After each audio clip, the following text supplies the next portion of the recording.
حضرت عمر وہ ہیں کہ رسول اللہ صلی اللہ علیہ وسلم نے فرمایا کہ عمر جس راستے سے گزرتا ہے شیطان اس راستے کو چھوڑ دیتا ہے۔ حضرت عمر وہ ہیں کہ رسول اللہ صلی اللہ علیہ وسلم نے فرمایا کہ میرے آسمانوں میں بھی 2 وزیر ہیں اور میرے جو ہے زمین پر بھی 2 وزیر ہیں۔ آسمانوں میں 2 وزیر جبرائیل اور میکائیل ہیں اور زمین پر میرے 2 وزیر ابو بکر اور عمر ہیں۔ حضرت عمر وہ ہیں کہ رسول اللہ صلی اللہ علیہ وسلم نے فرمایا کہ میرے بعد اگر کوئی نبی ہوتا تو وہ عمر ہوتا۔ حضرت عمر وہ ہیں کہ رسول اللہ صلی اللہ علیہ وسلم مسجد نبی میں تشریف لے آئے اور ایک طرف حضرت ابو بکر ہیں ایک طرف حضرت عمر ہیں۔ رسول اللہ صلی اللہ علیہ وسلم نے ان دونوں کے ہاتھ کو پکڑا اور ان دونوں کے ہاتھوں کو اوپر اٹھایا اور کہا کہ میرے صحابہ مجھے دیکھو، میں قیامت کے دن بھی اسی حالت میں اٹھایا جاؤں گا کہ میرے ایک دائیں طرف جو ہے ابو بکر ہوگا اور میرے بائیں طرف عمر ہوگا۔ حضرت عمر وہ ہیں کہ رسول اللہ صلی اللہ علیہ وسلم فرمایا کہ اے عمر، رات کو مجھے جنت کا ایک محل دکھایا گیا جو انتہائی خوبصورت بنا ہوا تھا، جس میں جو ہے موتیوں کا کام ہوا ہے اور چاندی کا کام ہوا ہے، جنت کے اندر بہت ہی اعلیٰ محل بنا ہوا ہے۔ اور میں نے جب فرشتوں سے پوچھا کہ یہ محل کس کا ہے، کہ مجھے بتایا گیا کہ یہ آپ کے غلام عمر ابن خطاب کا ہے۔ اللهم صل على سيدنا محمد يا رب صل وسلم دائما ابدا على حبيبي۔ ذی الحجہ کا مہینہ الحمدللہ چل رہا ہے اور پچھلے جمعے کو سیدنا عثمان غنی رضی اللہ تعالیٰ عنہ کی شان اور ان کی شہادت کے حوالے سے بات ہوئی، اور میں نے بتایا کہ حضرت عمر فاروق رضی اللہ تعالیٰ عنہ کی شہادت کے حوالے سے اختلاف ہے۔ بعض روایات کے مطابق حضرت عمر فاروق رضی اللہ تعالیٰ عنہ کی شہادت 26 ذی الحجہ کے ہے اور بعض روایات کے مطابق 1 محرم کو ہے۔ اور اس پر میں نے پہلے بھی کہا کہ سیدنا عمر فاروق رضی اللہ تعالیٰ عنہ یا اتنی جب بڑی ہستیاں یہ کسی مہینے میں شہید ہونے کی محتاج نہیں ہوتی، بلکہ یہ جس مہینے میں شہید ہو جائیں تو پھر ان مہینوں کے تقدس میں اضافہ ہو جاتا ہے۔ سیدنا عمر فاروق رضی اللہ تعالی عنہ رسول اللہ صلی اللہ علیہ وسلم کے وہ صحابی ہیں کہ آپ علیہ الصلاۃ والسلام نے اپنے 1,24,000 صحابہ کے اندر کسی صحابی کو بھی اللہ سے نہیں مانگا، لیکن حضرت عمر فاروق رضی اللہ تعالیٰ عنہ کو رسول اللہ صلی اللہ علیہ وسلم نے اللہ سے مانگ کے لیا ہے۔ آپ علیہ الصلاۃ والسلام نے فرمایا کہ یا اللہ، یہاں تو عمر کو اسلام کے لیے قبول کر، یہاں تو عمر کو اسلام کے لیے قبول کر۔ عمر ابو جہل کو کہا جاتا ہے کیونکہ یہ دونوں اس وقت کفار کے بہت ہی طاقتور شخصیات تھی، تو اس لیے حضرت رسول اللہ صلی اللہ علیہ وسلم نے اللہ پاک سے دعا کی کہ یا اللہ ان دونوں میں سے کسی ایک کو اسلام کے لیے تو وقف کر دے، تاکہ اسلام کی جو ہے سر بلندی ہو اور مسلمان جو ڈر ڈر کے زندگی گزار رہے ہیں وہ مسلمان اس طرح کی زندگی گزارنا چھوڑ دیں، اور جو ڈر ڈر کے عبادتیں مسلمان کر رہے ہیں وہ عبادتیں کرنا مسلمان چھوڑ دیں۔ حضرت عمر فاروق رضی اللہ تعالیٰ عنہ جب مسلمان ہوئے، جب آقا علیہ الصلوۃ والسلام پر انہوں نے کلمہ پڑھا اور وہ ایمان لے آئے، تو حضرت عمر فاروق رضی اللہ تعالیٰ عنہ مکے کی گلیوں میں گھومتے تھے اور کہتے تھے کہ کسی نے اپنی بیویوں کو بیوہ کرنا ہے یا کسی نے اپنے بچوں کو یتیم کرنا ہے تو وہ آئے اور مسلمانوں کے خلاف انگلی اٹھائے۔ حضرت عبداللہ ابن مسعود رضی اللہ تعالیٰ عنہ فرماتے ہیں کہ عمر فاروق کے مسلمان ہونے سے مسلمانوں کو بہت بڑا فائدہ ہوا۔ حضرت عمر فاروق رضی اللہ تعالیٰ عنہ نے رسول اللہ صلی اللہ علیہ وسلم اور کچھ صحابہ جو اس وقت تک مسلمان ہوئے تھے، غالباً 40 نمبر پر کہا جاتا ہے کہ حضرت عمر فاروق نے کلمہ پڑھا ہے۔ تو جو صحابہ مسلمان ہوئے تھے وہ اس وقت چھپ چھپ کر نمازیں پڑھ رہے تھے، تو حضرت عمر فاروق رضی اللہ تعالیٰ عنہ نے ان سے پوچھا کہ آپ بیت اللہ میں جا کر نماز کیوں نہیں پڑھتے؟ تو انہوں نے کہا کہ ہمیں کافر بیت اللہ کے اندر نماز پڑھنے نہیں دیتے، وہاں ان کی حکومت ہے۔ تو حضرت عمر فاروق رضی اللہ تعالیٰ عنہ نے کہا کہ عمر کے اسلام لانے کے بعد بھی اگر مسلمان اور مسلمانوں کا نبی چھپ کر عبادت کرے تو بھلا میرے اسلام لانے سے کیا فائدہ ہے؟ اور آپ رضی اللہ تعالیٰ عنہ نے کعبے کے دروازے کو مسلمانوں کے لیے کھولا۔ علماء لکھتے ہیں کہ کعبے کے اندر نماز شروع کروانے والے حضرت عمر فاروق تھے، اور جس طرح ہم سنتے ہیں کہ اگر آپ کسی کو نماز کے لیے لے جائیں تو اس کی نماز قبول ہو یا نہ ہو آپ کو اس کی قبول نماز کا ثواب مل جاتا ہے، وہ نماز پڑھنے آیا ہے، اس کو پتہ ہی نہیں ہے کہ اس کو نماز کا کتنا فیصد ثواب ملا۔ حدیث میں آتا ہے کہ بعض نمازی ایسے ہیں جن کو نماز پڑھنے کے بعد آدھی نماز کا ثواب ملتا ہے، بعض نمازیوں کو چوتھا حصہ، بعض نمازیوں کو 8واں حصہ، بعض نمازیوں کو 10واں حصہ، اور بعض نمازی ایسے ہوتے ہیں جو ان کی نماز کپڑے کی طرح، ایک میلے کپڑے کی طرح لپیٹ کر اس کے واپس منہ میں لگا دی جاتی ہے کہ اس کی نماز اتنی بیکار ہوتی ہے۔ اور بعض نمازی ایسے ہوتے ہیں جن کو 100% ان کا پورا اجر مل جاتا ہے۔ تو نمازی کو پتہ نہیں ہوتا کہ مجھے میری نماز کے بدلے کتنا اجر مل رہا ہے، کیونکہ وہ اس کے دھیان اور اس کے اخلاص کے مطابق اس کو اجر مل رہا ہوتا ہے۔ نمازی کو پتہ نہیں ہوتا کہ مجھے اپنے نماز کے بدلے میں کتنا اجر مل رہا ہے، لیکن جو بندہ اس کو نماز پر لے کے آیا ہے اس کو اس کی قبول نماز کا ثواب ملتا ہے۔ تو اسی طرح حضرت عمر فاروق رضی اللہ تعالیٰ عنہ نے مسلمانوں کے لیے کعبے کے دروازے کو کھولا، اور آقا علیہ الصلوۃ والسلام اور صحابہ نے کعبے کے اندر نماز پڑھنا شروع کی، اور آج تک مسلمان کعبے کے اندر نماز پڑھتے آ رہے ہیں، اور قیامت کے دن تک مسلمان کعبے کے اندر نماز پڑھیں گے۔ تو علماء لکھتے ہیں کہ وہ شروع سے جو آخر تک جتنے بھی مسلمانوں نے نمازیں پڑھی، ان کی نماز قبول ہوئی نہیں ہوئی، لیکن ان کی قبول نماز کا جو ثواب ہے وہ حضرت عمر فاروق کو دیا جائے گا، کیونکہ ان کے لیے دروازہ حضرت عمر فاروق نے کھلوایا۔ حضرت عمر فاروق رضی اللہ تعالیٰ عنہ، ان کے بارے میں رسول اکرم صلی اللہ علیہ وسلم نے فرمایا کہ لو کان نبی بعدی لکان عمر، کہ اگر میرے بعد کوئی نبی ہوتا تو اللہ پاک عمر کو نبی بناتا۔ یہ شان صحابہ میں سے کسی کو بھی نہیں دی گئی۔ ہر صحابی کی اپنی خاصیت ہوتی ہے، ہر صحابی کے اپنی اس کے اعمال ہوتے ہیں، اور ان اعمال، خاص اعمال کی وجہ سے جانا جاتا ہے۔ سارے صحابہ سچے تھے، لیکن سچے کا جو لقب ہے، صدیق کا جو لقب ہے، وہ حضرت ابو بکر کے ساتھ لگایا گیا۔ سارے صحابہ جو ہے وہ سخی تھے، لیکن غنی کا جو لقب ہے وہ حضرت عثمان کے ساتھ لگایا گیا۔ سارے صحابہ جو ہے وہ دلیر تھے اور اللہ کے راستے میں لڑنے والے تھے، لیکن شیر خدا کا لقب جو ہے وہ حضرت علی کے نام کے آگے لگایا گیا۔ اسی طرح سارے صحابہ اعمال میں پہنچے ہوئے تھے اور رسول اللہ صلی اللہ علیہ وسلم کی اتباع میں سب سے آگے تھے، لیکن حضرت عمر فاروق رضی اللہ تعالیٰ عنہ کے اندر کچھ ایسی خوبیاں تھیں جو باقی صحابہ کے اندر نہیں تھی، اور حضرت عمر فاروق رضی اللہ تعالیٰ عنہ کے بارے میں رسول اللہ صلی اللہ علیہ وسلم نے فرمایا کہ میرے بعد اگر کوئی نبی ہوتا تو وہ عمر ہوتا۔ حضرت عمر فاروق رضی اللہ تعالیٰ عنہ صحابہ میں بہت ہی جلال والے ہوا کرتے تھے۔ اسلام لانے سے پہلے بھی وہ جلال والے ہوتے تھے، اور اسلام لانے کے بعد بھی وہ جلال والے ہوئے، اور جب ان کو خلافت دی گئی، جب وہ خلیفہ بنے، تو وہ ممبر پر کھڑے ہو کر انہوں نے پہلا خطبہ یہ فرمایا کہ لوگوں، میں جلال والا اور غصے والا ہوا کرتا تھا، کیونکہ رسول اللہ صلی اللہ علیہ وسلم نرم مزاج کے تھے، اور اس کے بعد حضرت ابو بکر صدیق رضی اللہ تعالیٰ عنہ بھی نرم مزاج کے تھے، اس لیے جو ہے میں جلال والا ہوا کرتا تھا اور غصے والا ہوا کرتا تھا۔ اب چونکہ وہ دونوں حضرات اس دنیا میں نہیں رہے، تو اس لیے جو ہے میں اپنے مزاج کو ٹھنڈا کر دوں گا، اور جو مسلمان ہوں گے، جو مومن ہوں گے، ان کے لیے میرا مزاج ٹھنڈا ہوگا، لیکن جو باغی ہوں گے اور جو منافقین ہوں گے، ان کے لیے میرا مزاج ابھی بھی گرم رہے گا۔ تو ابو لولو فیروز کو حضرت عمر فاروق نے مدینے کے اندر آنے کی اجازت دی، اور وہ جب مدینے میں اندر آتا تھا، جب مسلمانوں کے بچے دیکھتا تھا تو وہ ان کے اوپر جھوٹا موٹا شفقت کا ہاتھ رکھتا تھا، لیکن اندر اس کے بڑی آگ جل رہی ہوتی تھی، کیونکہ وہ کسی مشن کے تحت آیا تھا، اس کو کسی مشن کے تحت مدینے کے اندر بھیجا گیا۔ اب حضرت مغیرہ ابن شعبہ رضی اللہ تعالیٰ عنہ اس کے آقا تھے، اس کے مالک تھے۔ اب شریعت کے قانون کے مطابق اگر مالک آپ کو، اپنے غلام کو اگر کمانے کی اجازت دیتا ہے، تو وہ اس وقت جتنا وہ وقت اس کو اجازت دے رہا ہے کہ تو کما کرا، وہ وقت بھی تو اس آقا کا ہی ہے نا، تو اس وقت کے بدلے وہ اس سے کچھ ہدیہ فکس کر کے لے سکتا ہے کہ تو جتنا بھی کما، لیکن مجھے اتنے پیسے تو آگے دے دے۔ تو اسی طرح حضرت مغیرہ ابن شعبہ رضی اللہ تعالیٰ عنہ نے اس کو جو ہے کچھ رقم مقرر کی کہ آپ اپنا کمائیں، جتنا بھی کمائیں، لیکن آپ نے اتنی رقم مجھے دینی ہے۔ یہ شکایت لے کر وہ حضرت عمر فاروق رضی اللہ تعالیٰ عنہ کے پاس گیا، کہا کہ میرا جو آقا ہے وہ مجھ سے اتنی رقم جو ہے مجھ سے لے لیتا ہے۔ تو حضرت عمر فاروق رضی اللہ تعالیٰ عنہ نے ان سے پوچھا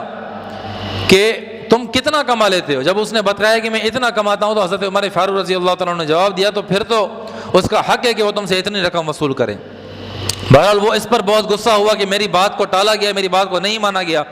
پھر کچھ وقت کے بعد حضرت عمر فاروق رضی اللہ تعالیٰ عنہ کو پتہ چلا کہ یہ چکی چلانے کا، چکی بنانے کا ہنر بھی اچھی طریقے سے جانتا ہے۔ تو حضرت عمر فاروق رضی اللہ تعالیٰ عنہ نے اسے کہا کہ تو ہمارے مدینے والوں کو اور ہمیں جو ہے چکی چنالے اور چکی بنانے کا ہنر بھی ہمیں بتا دیں۔ تو اس وقت حضرت علی بھی حضرت عمر فاروق رضی اللہ تعالیٰ عنہ کے ساتھ موجود تھے۔ تو اس نے کہا کہ جی امیر المومنین، وہ جو کافر تھا اس نے کہا کہ جی امیر المومنین، میں آپ کو ایسا چکی چلانے کا ہنر سکھاؤں گا کہ جو ہے آپ کی پوری سلطنت اس کو یاد رکھے گی۔ وہ یہ کہہ کر اٹھ کر چلا گیا۔ تو حضرت عمر فاروق رضی اللہ تعالیٰ عنہ نے حضرت علی سے پوچھا کہ اس نے کیا کہا، مطلب تمہیں کچھ بات سمجھ میں آئی کہ یہ کیا کہنا چاہ رہا تھا؟ تو حضرت علی نے کہا کہ یہ آپ کو کھلی دھمکی دے کر چلا گیا۔ حضرت عمر فاروق رضی اللہ تعالیٰ عنہ اگرچہ سخت تھے لیکن اپنی ذات کے لیے نہیں ہوا کرتے تھے، اللہ کے دین کے لیے ہوا کرتے تھے۔ جس طرح حضرت علی رضی اللہ تعالیٰ عنہ کے بارے میں آتا ہے کہ وہ لڑائی میں بہت ہی تیز ہوا کرتے تھے۔ ایک دفعہ ایک یہودی سے وہ لڑ رہے تھے اور یہودی کا اور ان کا جو ہے مقابلہ ہو رہا تھا، تو انہوں نے یہودی کو گرا دیا۔ اب ایک وار میں یہودی کو اڑانے کی جب باری آئی، جب وہ گر گیا اور حضرت علی رضی اللہ تعالیٰ نے اس کے اوپر جب وار کرنا شروع کیا تو اس یہودی نے حضرت علی رضی اللہ تعالیٰ عنہ کے منہ مبارک میں جو ہے اس نے تھوک دیا۔ حضرت علی وہیں رک گئے، انہوں نے وار نہیں کیا، تھوڑی دیر رکے اور اس کے بعد یہودی کو کہا گیا اب اٹھ دوبارہ میرا مقابلہ کر۔ تو اس یہودی نے کہا کہ آپ کے منہ پر میں نے تھوک دیا، آپ تو ویسے ہی مجھے مارنے والے تھے، آپ کو تو غضب آنا چاہیے تھا، آپ کو غصہ آنا چاہیے تھا، آپ مجھے اور جو ہے بے رحمی سے مارنے، آپ نے مجھے چھوڑ کیوں دیا؟ تو حضرت علی رضی اللہ تعالیٰ عنہ نے جواب دیا کہ میں تجھے اللہ کے لیے، اللہ کے دین کے لیے مار رہا تھا، جب تو نے میرے منہ پر تھوکا تو میرا اپنا غصہ اس کے بیچ میں آ گیا، میں اپنی وجہ سے کسی کو نہیں مارتا، میں اللہ کے رسول اور اللہ کے دین کے لیے مارتا ہوں، اس لیے میرا اپنا غصہ اس کے بیچ میں آ گیا، اس لیے میں نے تیرے کو چھوڑ دیا۔ اب میرا وہ غصہ ٹھنڈا ہو گیا، اب میں دوبارہ لڑوں گا تو اللہ کے دین کے لیے لڑوں گا۔ وہ یہودی یہ سن کر مسلمان ہو گیا۔ تو حضرت عمر فاروق رضی اللہ تعالیٰ عنہ کا بھی جو غصہ ہوا کرتا تھا وہ بھی اسلام کے لیے ہوا کرتا تھا اور مسلمانوں کے لیے ہوا کرتا تھا، اپنی ذات کے لیے نہیں ہوا کرتا تھا۔ تو حضرت عمر فاروق رضی اللہ تعالیٰ عنہ جب اتنی کھلی وہ دھمکی دے کر بھی گیا لیکن حضرت عمر نے ان کو اگنور کر دیا۔ اس کے بعد حضرت عمر فاروق رضی اللہ تعالیٰ عنہ کو ایک خواب آیا اور خواب میں حضرت عمر فاروق رضی اللہ تعالیٰ عنہ دیکھتے ہیں کہ ایک مرغا ہے جو میری ناف کے نیچے جو ہے مجھے چونچ مار رہا ہے۔ تو اس مرغے کی یہ جو خواب آیا حضرت عمر فاروق رضی اللہ تعالیٰ عنہ کو، انہوں نے جو ہے اس وقت عورتوں میں ایک بڑی حضرت جعفر طیار رضی اللہ تعالیٰ عنہ کی بیوی حضرت اسماء بنت امیس رضی اللہ تعالیٰ عنہ، جو حضرت جعفر طیار حضرت علی کے بھائی ہیں، مطلب حضرت علی کی جو بھابھی تھی، وہ اس وقت عورتوں میں مشہور ہوا کرتی تھی کہ وہ خواب کی تعبیر جو ہے وہ بڑی اچھی سناتی تھی۔ تو حضرت عمر فاروق رضی اللہ تعالیٰ عنہ نے اپنے اس خواب کو ان کی طرف بھیجا تو انہوں نے کہا کہ اگر یہ خواب امیر المومنین نے دیکھا ہے تو پھر ان کی شہادت کا وقت جو ہے وہ قریب ہے۔ اور حضرت عمر فاروق رضی اللہ تعالیٰ، حضرت وہ جو کافر آیا ہوا تھا مدینہ کے اندر، وہ اس چیز کی تیاری کر رہا تھا اور اس نے ایک تلوار بنائی تھی جس کی 2 دھاریں تھیں۔ تلوار کی ایک نوک ہوتی ہے، اس نے ایسی تلوار بنائی جس کی 2 نوک ہوا کرتی تھی، اور اس تلوار کو اس نے ایک زہر کے اندر ڈبو کے رکھا ہوا تھا کہ اگر میرا وار غلط بھی لگ جائے، ایسا بھی ہو کہ میرے وار سے امیر المومنین کو کوئی نقصان نہ بھی ہو، لیکن پھر بھی وہ زہر جو ہے وہ اپنا کام کرے گا اور وہ جو ہے میرے مقصد کو پورا کرے گا۔ تو جب حضرت عمر فاروق رضی اللہ تعالیٰ عنہ فجر کی نماز کے لیے مسجد میں تشریف لے آئے تو حضرت عمر فاروق رضی اللہ تعالیٰ عنہ نماز پڑھانے کے لیے مصلی پر کھڑے ہوئے، وہ مسجد میں کہیں چھپا ہوا تھا۔ اس نے جو ہے جب نماز شروع ہوئی اس کے بعد حضرت عمر فاروق رضی اللہ تعالیٰ عنہ پر اس نے وار کیا، اور حضرت عمر فاروق رضی اللہ تعالیٰ عنہ پر 7 وار اس نے کیے، اور اس طرح سے وار کیا کہ حضرت عمر رضی اللہ تعالیٰ عنہ کے سر مبارک، ان کے کندھے پر، ان کے پیٹ پر، یہ سارا حصہ جو ہے اس نے زخمی کر دیا۔ اور اس کے وار بھی ایسے، جس طرح اس نے سوچا تھا کہ میرا وار خطا جائے گا تو زہر کام کرے گا، اس کا وار بھی خطا نہیں گیا، اس کے وار بھی صحیح لگے۔ تو صحابہ نے جو ہے حضرت عبد الرحمن بن عوف رضی اللہ تعالیٰ عنہ، جب حضرت عمر جب گر گئے تو حضرت عبد الرحمن بن عوف رضی اللہ تعالیٰ عنہ حضرت عمر کی جگہ پر آ گئے اور نماز پڑھانے کے لیے، کچھ صحابہ نے جو ہے اس کافر کو پکڑنا شروع کیا، اور اس پکڑنے کے دوران کیونکہ اس کے ہاتھ میں تلوار تھی اور صحابہ بغیر ہتھیار کے تھے تو کچھ صحابہ اور بھی شہید ہو گئے اس وقت۔ تو پھر ایک صحابی نے جو ہے اپنے جو ان کے امامہ اور ٹوپی ان کے پیدانے تھے انہوں نے جو ہے وہ ٹوپی نکال کے ان کے منہ پہ لگا دی، تو اس وجہ سے اس کو کچھ نظر نہیں آیا اور اس کو گرفتار کر لیا گیا۔ حضرت عمر فاروق رضی اللہ تعالیٰ نے اس وقت صحابہ سے پوچھا کہ مجھے بتاؤ کہ جس نے مجھ پر وار کیا ہے وہ مسلمان ہے یا غیر مسلم ہے؟ تو انہوں نے کہا کہ نہیں، وہ کافر ہے، مسلمان نہیں ہے۔ تو حضرت عمر فاروق اس پر خوش ہوئے کہ اللہ تعالیٰ نے میری موت کسی کافر کے ہاتھ ہی لکھی ہے۔ اس کے بعد حضرت عمر فاروق رضی اللہ تعالیٰ عنہ غالباً 3 سے 4 دن جو ہے اسی حالت میں رہے، اور جب ان کو پہلی دفعہ دودھ پیش کیا گیا تو انہوں نے دودھ پیا تو وہ آنتڑیوں کے ذریعے وہ دودھ سب باہر نکل گیا، تو وہ سمجھ گئے کہ اللہ کا پیغام میری طرف آ چکا ہے۔ حضرت عمر فاروق رضی اللہ تعالیٰ عنہ جب اپنے آخری ایام کے اندر تھے تو انہوں نے اپنے بیٹے حضرت عبداللہ ابن عمر رضی اللہ تعالیٰ عنہ سے کہا کہ تو جا اور اماں عائشہ صدیقہ رضی اللہ تعالیٰ عنہا سے جا کر پوچھ کہ عمر اپنے ساتھیوں کے ساتھ دفن ہونے کی اجازت چاہتا ہے۔ حضرت عائشہ رضی اللہ، کیونکہ رسول اللہ صلی اللہ علیہ وسلم اور حضرت ابو بکر رضی اللہ تعالیٰ عنہ کی عمر، ان کی جو قبر مبارک تھی وہ سیدہ عائشہ رضی اللہ تعالیٰ عنہ کے حجرے کے اندر تھی، تو انہوں نے اجازت طلب کی کہ عمر اپنے ساتھیوں کے ساتھ دفن ہونے کی اجازت چاہتا ہے۔ تو حضرت عبداللہ ابن عمر رضی اللہ تعالیٰ عنہ آئے حضرت عائشہ کے پاس اور انہوں نے کہا کہ میرے والد کی یہ خواہش ہے کہ ان کو جو ہے اپنے ساتھیوں کے ساتھ دفن کیا جائے۔ تو حضرت عائشہ صدیقہ رضی اللہ تعالیٰ عنہ نے جواب دیا کہ یہ جگہ اگرچہ میں نے اپنے لیے رکھی تھی، لیکن اگر عمر یہاں دفن ہونے کی خواہش رکھتا ہے تو عمر مجھ سے زیادہ حقدار ہے کہ وہ اپنے ساتھیوں کے ساتھ دفن ہو۔ اور پھر حضرت عبداللہ اپنے والد کے پاس آئے، حضرت عمر کے پاس آئے اور کہا کہ ابا جان اجازت مل گئی۔ تو حضرت عمر فاروق رضی اللہ تعالیٰ عنہ انہوں نے کہا کہ نہیں، شاید میرے شرم میں انہوں نے اجازت دی ہو، اس لیے جب میرے جنازے کو لے جاؤ تو سیدہ عائشہ رضی اللہ تعالیٰ عنہا کے گھر کے باہر میرے جو ہے میت کو رکھنا اور ایک دفعہ پھر ان سے اجازت طلب کرنا، شاید ابھی میرے شرم میں اجازت دی ہو، اس وقت منع کر دے، اور اگر اس وقت منع کر دے تو مجھے جو ہے مسلمانوں کے قبر میں دفن کر دینا، مسلمانوں کے قبرستان میں مجھے دفن کر دینا۔ جب آخری دن تھا آپ کی شہادت کا، جس وقت آپ شہید ہونے والے تھے، تو حضرت علی المرتضیٰ رضی اللہ تعالیٰ عنہ اپنے بیٹے کے ساتھ امام حسن کے ساتھ جو ہے حضرت عمر فاروق رضی اللہ تعالیٰ عنہ سے ملنے آئے۔ جب ملنے آئے تو انہوں نے دیکھا کہ حضرت عمر فاروق رضی اللہ تعالیٰ عنہ گھبرا رہے ہیں اور ان کے اوپر گھبراہٹ طاری ہے۔ تو حضرت علی نے دیکھ کر کہا کہ عمر تو موت سے گھبراتا ہے، تجھے موت سے ڈر لگ رہا ہے؟ تو حضرت عمر فاروق رضی اللہ تعالیٰ نے کہا کہ اے علی، مجھے موت سے ڈر نہیں لگ رہا، لیکن موت کے بعد سے مجھے ڈر لگ رہا ہے کہ مجھ سے کیا پوچھا جائے گا، موت کے بعد میرے ساتھ کیا سلوک کیا جائے گا، مجھے اس سے ڈر لگ رہا ہے۔ حضرت عمر وہ ہیں کہ رسول اللہ صلی اللہ علیہ وسلم نے فرمایا کہ عمر جس راستے سے گزرتا ہے شیطان اس راستے کو چھوڑ دیتا ہے۔ حضرت عمر وہ ہیں کہ رسول اللہ صلی اللہ علیہ وسلم نے فرمایا کہ میرے آسمانوں میں بھی 2 وزیر ہیں اور میرے جو ہے زمین پر بھی 2 وزیر ہیں، آسمانوں میں 2 وزیر جبرائیل اور میکائیل ہیں اور زمین پر میرے 2 وزیر ابو بکر اور عمر ہیں۔ حضرت عمر وہ ہیں کہ رسول اللہ صلی اللہ علیہ وسلم نے فرمایا کہ میرے بعد اگر کوئی نبی ہوتا تو وہ عمر ہوتا۔ حضرت عمر وہ ہیں کہ رسول اللہ صلی اللہ علیہ وسلم مسجد نبی میں تشریف لے آئے اور ایک طرف حضرت ابو بکر ہیں، ایک طرف حضرت عمر ہیں۔ رسول اللہ صلی اللہ علیہ وسلم نے ان دونوں کے ہاتھ کو پکڑا اور ان دونوں کے ہاتھوں کو اوپر اٹھایا اور کہا کہ میرے صحابہ مجھے دیکھو، میں قیامت کے دن بھی اسی حالت میں اٹھایا جاؤں گا کہ میرے ایک دائیں طرف جو ہے ابو بکر ہوگا اور میرے بائیں طرف عمر ہوگا۔ حضرت عمر وہ ہیں کہ رسول اللہ صلی اللہ علیہ وسلم فرمایا کہ اے عمر، رات کو مجھے جنت کا ایک محل دکھایا گیا جو انتہائی خوبصورت بنا ہوا تھا، جس میں جو ہے موتیوں کا کام ہوا ہے اور چاندی کا کام ہوا ہے، جنت کے اندر بہت ہی اعلیٰ محل بنا ہوا ہے۔ اور میں نے جب فرشتوں سے پوچھا کہ یہ محل کس کا ہے، کہ مجھے بتایا گیا کہ یہ آپ کے غلام عمر ابن خطاب کا ہے۔ اتنی فضیلتیں ہونے کے باوجود، قرآن کے فرمان ہونے کے باوجود، رضی اللہ عنہم ورضوا عنہ، ان کو پتا تھا کہ ہمارا حساب کیا ہونا ہے اور رسول اللہ صلی اللہ علیہ وسلم کا ساتھ ہمیں مرنے کے بعد بھی ہمیں ملنا ہے، لیکن اس کے باوجود بھی ان کے اندر اللہ پاک کا خوف کتنا تھا کہ وہ اس بات سے ڈر رہے ہیں کہ مرنے کے بعد میرے ساتھ کیا سلوک کیا جائے۔ آج ہم میں سے کسی کو پتا ہے کہ ہم جو ہے مرنے کے بعد ہمیں جنت دی جائے گی، یا ہم میں سے پتا ہے کہ ہم سے قبر میں ہمارا کیا حشر ہوگا؟ ان کو تو پتا ہے۔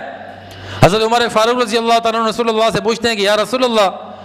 قبر میں آپ علیہ السلام قبر کے سوالات بتا رہے ہیں کہ قبر میں آپ سے پوچھا جائے گا مر ربک وما دینک وما نبیک، کہ تمہارا رب کون ہے، تمہارا دین کیا ہے، تمہارا نبی کون ہے؟ تو حضرت عمر فاروق رضی اللہ تعالیٰ عنہ پوچھتے ہیں کہ یا رسول اللہ قبر میں بھی ہماری یہی کیفیت ہوگی جو اس وقت ہماری یہاں پر ہے؟ تو حضرت رسول اللہ نے فرمایا کہ ہاں عمر قبر میں بھی یہی کیفیت ہوگی۔ تو حضرت عمر فاروق رضی اللہ تعالیٰ عنہ نے فرمایا کہ پھر ہم قبر کے فرشتوں سے نپٹ لیں گے۔ حضرت جبریل علیہ السلام اللہ پاک کی طرف سے پیغام لے آئے کہ یا رسول اللہ عمر سچ کہہ رہے ہیں، جب فرشتے حضرت عمر سے قبر میں سوال کرنے کے لیے پوچھنے جائیں گے تو حضرت عمر جواب تو نہیں دیں گے بلکہ ان سے سوال کریں گے تم بتاؤ تمہارا رب کون ہے، تمہارا دین کون ہے، تمہارا اسلام، تمہارا دین کیا ہے، تمہارا نبی کون ہے۔ اتنا مضبوط ایمان ہونے کے باوجود بھی حضرت عمر فاروق رضی اللہ تعالیٰ عنہ فرما رہے ہیں کہ مجھے پتہ نہیں کہ میرے مرنے کے بعد کیا حشر ہوگا۔ تو حضرت علی رضی اللہ تعالیٰ عنہ نے جواب دیا کہ اے عمر تو کیوں ڈرتا ہے، تو کیوں ڈرتا ہے؟ میں قیامت کے دن تیری گواہی دوں گا کہ رسول اللہ صلی اللہ علیہ وسلم نے فرمایا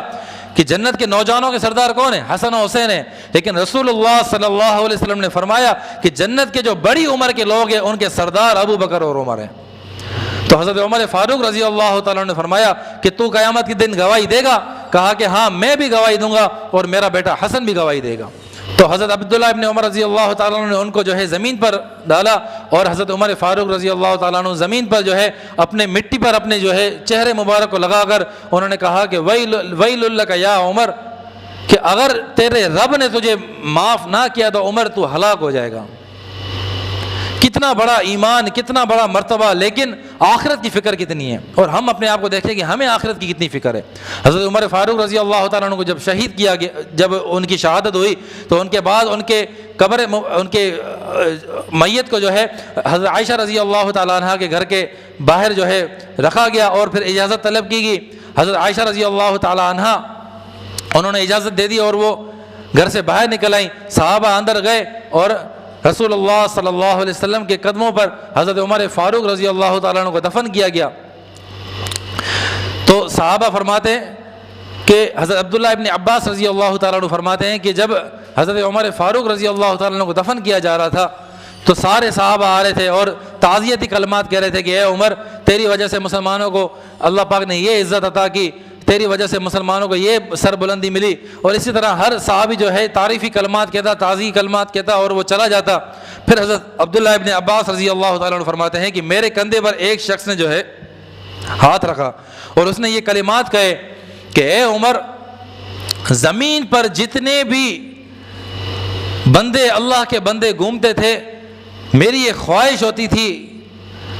میری کسی پر بھی یہ خواہش نہیں ہوئی، لیکن تو ایک واحد ایسا بندہ تھا کہ میری خواہش تھی کہ میں قیامت کے دن جب اللہ کے سامنے میری حاضری ہو تو تیرے اعمال کے ساتھ میں اللہ کے سامنے حاضر ہوں۔ حضرت عبداللہ ابن عمر رضی اللہ تعالیٰ عنہ جب یہ عبداللہ ابن عباس رضی اللہ تعالیٰ عنہ جب یہ کلمات سنے تو انہوں نے دیکھا تو وہ حضرت علی المرتضیٰ رضی اللہ تعالیٰ عنہ کہا کہ میری یہ خواہش تھی کہ اللہ کے سامنے جب میں حاضر ہوں تو مجھے تیرے اعمال کے ساتھ اللہ کے سامنے حاضر کیا جائے، اور مجھے پتا تھا کہ اس جگہ پر تیرے علاوہ اور کوئی بھی نہیں آئے گا، کیونکہ میں نے رسول اللہ صلی اللہ علیہ وسلم سے پتہ نہیں کتنے مرتبہ یہ سنا تھا، ذهبت انا و ابو بکر و عمر خرجت انا و ابو بکر و عمر، کہ میں ابو بکر عمر گئے، میں ابو بکر عمر نکلے، میں ابو بکر عمر آئے، میں ابو بکر اور عمر بیٹھے، تو میں نے رسول اللہ صلی اللہ علیہ وسلم کے نام کے ساتھ تیرے اور ابو بکر کے نام کو اتنا سنا تھا کہ مجھے یقین تھا کہ اس جگہ پر تیرے علاوہ اور کوئی بھی نہیں آ سکتا۔ تو میرے دوستو، حضرت عمر فاروق رضی اللہ تعالیٰ عنہ جو کہ اتنی بڑی شان والے تھے، وہ بھی جب آخری وقت میں اللہ پاک سے ڈر ڈر کر، حضرت عمر فاروق رضی اللہ تعالیٰ عنہ کا قول ہے کہ اللہ پاک اگر یہ اعلان کر دے کہ سارے کے سارے جہنم میں جائیں گے لیکن ایک بندہ جنت میں جائے گا تو مجھے اللہ پاک کی ذات سے امید ہے کہ وہ بندہ میں ہوں گا، اور اللہ پاک اگر یہ اعلان کر دے کہ سارے کے سارے جنت میں جائیں گے لیکن ایک کو عذاب دیا جائے گا تو میں اللہ پاک کی ذات سے اتنا ڈرتا ہوں کہ ہو سکتا ہے کہ وہ بندہ میں ہو جاؤں۔ تو ایمان امید اور خوف کے بیچ کا نام ہے۔ جب جو ایمان والا ہوتا ہے اس کو امید بھی ہوتی ہے اور اس کو خوف بھی ہوتا ہے۔ اللہ پاک سے دعا اللہ پاک ہمیں بھی یہی امید اور یہی اللہ پاک کا خوف نصیب کرے۔ وآخر دعوانا الحمدللہ رب العالمین۔ ساتھیوں سے گزارش ہے کہ جو مسجد کے چندے کا ڈبہ ہے اس میں اگر آپ کو کسی بھی مسجد کے حوالے سے، مسجد کمیٹی یا میرے حوالے سے یا مسجد کے مؤذن کے حوالے سے کوئی بھی شکایت ہو تو وہ آپ اس مسجد کے چندے کے ڈبے کے اندر اپنی شکایت ڈال سکتے ہیں. انشاءاللہ ہم اس پر غور و فکر کریں گے. ہو سکتا ہے کہ ہمیں ایسا بھی لگتا ہے کہ ہم اپنے حساب سے صحیح کام کر رہے ہیں لیکن کوئی غلطی ہوتی جو ہمارے ذہن میں نہیں ہوتی تو ڈال سکتے ہیں. اور ہر پیر کے دن سومر جدی پیر کے دن جو ہے بعد نماز عشاء جو ہے درس قرآن ہوگا. ساتھیوں سے گزارش ہے بیٹھے انشاءاللہ بہت فائدہ ہوگا.